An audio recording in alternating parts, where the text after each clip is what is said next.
Welcome to the Digital Marketing News. I'm Tiffany Allen. And with your first story this week, I am Joshua Knight. You know what, as a marketer, I really enjoy? What thrills my marketing soul? Measurement. Oh. Well, like chocolate and nachos. Yeah. And chocolate nachos. What? And then measurement. Measurement's number 4. There. Well, it's dark chocolate with the nachos. I'm not a monster.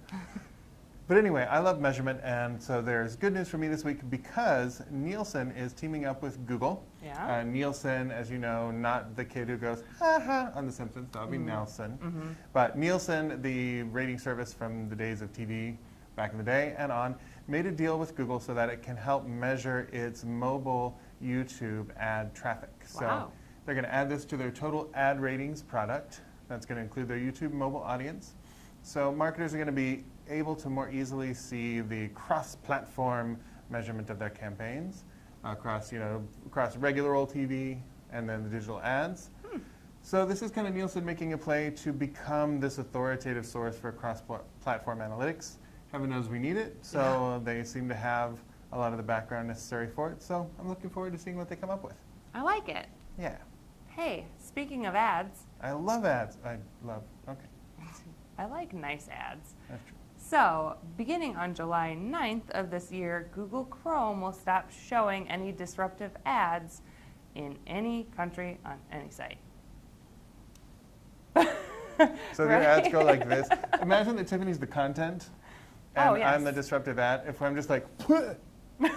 People don't have to imagine that, Josh. Right. Fair. So disruptive ads are ones which violate the Coalition for Better Ads standards. Say it 3 times fast. There are 12 different types of ads that will be blocked, including pop-ups, auto-playing videos, full-screen ads, and pre-stitial ads that appear before the content of the page is loaded, among others. So if you're an advertiser and you're employing any of these techniques or you don't really know, Google is giving us the tools to test this before it launches so you can adjust your site appropriately, adjust your ads appropriately, what you're selling and what you're buying, of course. And then, of course, if you do not comply with this, after a few warnings, Google will stop showing any of the ads on your site, which could impact revenue for publishers, so something to definitely keep in mind.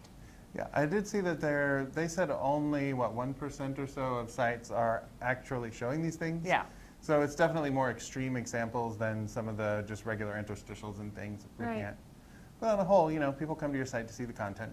Give them the content first. Yeah, you don't bother them so much. Right. Hey, speaking of content. Yes? There was an interesting article that I read this week that's in our news that was talking about if B2B podcasts are poised for a breakthrough. Ooh. Personally, I think yes. It was good to hear that there seems to be a consensus that B2B podcasting is a thing. So what it is, podcast listenership is continuing to grow very slowly and steadily. By 2022, nearly a quarter of the population is going to listen to at least one podcast per month. Per month. Most of them are going to be about murder, apparently. All I do. Yeah, but some of them can be about B2B stuff. Yeah. So we're talking about 2 different aspects, really, of podcasting here. One of them is just buying ads on podcasts. Yeah. A lot of that is already B2B. If you listen to NPR, you'll hear a lot of ZipRecruiter, Squarespace kind of stuff, Stamps.com. But the other way is actually producing podcasts for your own B2B business. And it seems like both of those are valid ways of exploring the future of podcasts. Mr. Robert Rose is quoted in this article. He seems to believe that there is a high barrier for success. You have to have some really interesting, innovative content to launch your own, but he says it can succeed, and you ought to know he's doing it. Yeah. So I believe that this is something we should look into. We still do need some better metrics for measurement. Right now, we can, for the most part, only measure downloads. Right.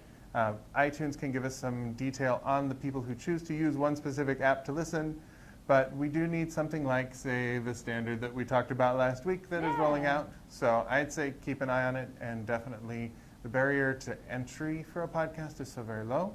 Definitely worth exploring. Yeah, absolutely. So, do you want to hear about another medium that marketers could use? Yes. I like mediums. Perfect. Smalls and larges. See, I was going to make a t-shirt joke and you ruined it. So 68% of consumers have noted that messaging apps are the most convenient way to get in touch with a business. Starting with a stat here. So to put a little bit of perspective around messaging and why it's kind of a growing concern and exciting area for marketers is that 72 trillion messages were sent in 2018 across all messaging apps. Wow. A little perspective there. 1.6 trillion searches on Google in the same time period. So that's a big market for marketers to look at, especially around data concerns with traditional advertising platforms, I guess, like Facebook and those sorts of things. Something else coming along that doesn't maybe collect so much data is always a good thing. And of course, consumers are starting to prefer this more in terms of the way that they interact with brands, in terms of customer service, potentially over in marketing land as well. So this is something to think about as a marketer as you're creating your strategies for how you're going to get in front of even more people. That 72 trillion number is very big, so something to think about from the social perspective. Yep, and then that's your intelligent chatbots, but also your people in their dark social, the WhatsApp and Facebook Messenger. A lot of people are taking their business, their private conversations private. So Yeah. It's definitely worth a look. True. Hey, though, speaking of some more public social stuff, either light social, there's like dark social, milk social, like chocolate is dark and milk. Yeah, that makes sense. So speaking of that, BuzzSumo, That's the one. the buzz that actually helps you with your job instead of distracting you from your job. Thank you, BuzzSumo. Just published the ultimate guide to Facebook engagement, and they are not kidding about the ultimate part. They did 777 million Facebook posts from 2018 is what they looked at. And they found that video posts, questions, and photos are getting the most engagement. But bigger than everything else is video. They said it gets at least 59% more engagement than other types. So video is huge. They quoted Mari Smith, who we all know is a Facebook expert, really awesome human being. She recommends that your mix be 70% video, 20% image, and only 10% link.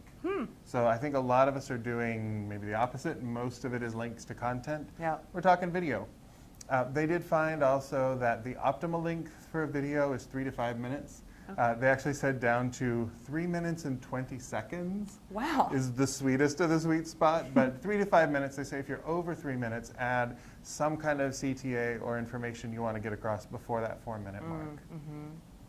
It's interesting. I think what I found really interesting about the study was the specifics on timing. Right. Yeah, so posts published between 9 and 11 p.m. Eastern performed the best among the set, and the best days were Saturday and Sunday. That is so counterintuitive. Because It you would is. think that, I mean, I would never, but a lot of people are on Facebook at work, you'd think. You would think, but it does make sense. Like, when are you spending the most time browsing through? Nights and weekends, probably, unless you're Josh, in which case it could be Monday mornings. Who knows? No, it's at night when I'm avoiding talking to my family. Right, of course, as we all do. So again, some more interesting information here. 50 characters or shorter in your post is the guideline. Wow. Yeah, so less than a tweet even, just really short and sweet messaging, especially if you're using video content, though it does make sense that the content should speak for itself a little bit. But keep in mind, these are just guidelines, right? These are just things that we've noticed in the study. It can vary by your audience. It's important to look at your own metrics and make these decisions for yourself. But it's worth testing, especially the timing and the placement. Oh, for sure. It's like Jay Acunzo says, like, as soon as somebody publishes a best practice, it ceases to be the best practice because everybody rushes to follow it.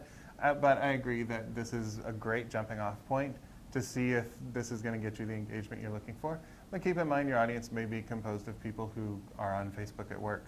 Those awful, evil people. Yeah. Well, that's all the digital marketing news we have for you today. If you'd like more in the meantime, before we see you next week, you can follow TopRank on Twitter at TopRank or me at Tiffany_Allen. Yep, you can find me on Twitter at Nitewrites, NITEWRITES. If you love our videos and can't stop watching, or hate them and can't stop watching, do click the subscribe button and ring the bell so you'll get a notification every time we put out cool content, which we will do on the weekly. And please do check out the post for more news stories that we didn't report on and more detail on the stuff we did. All right, we'll see you next week. Thanks for tuning in. Bye.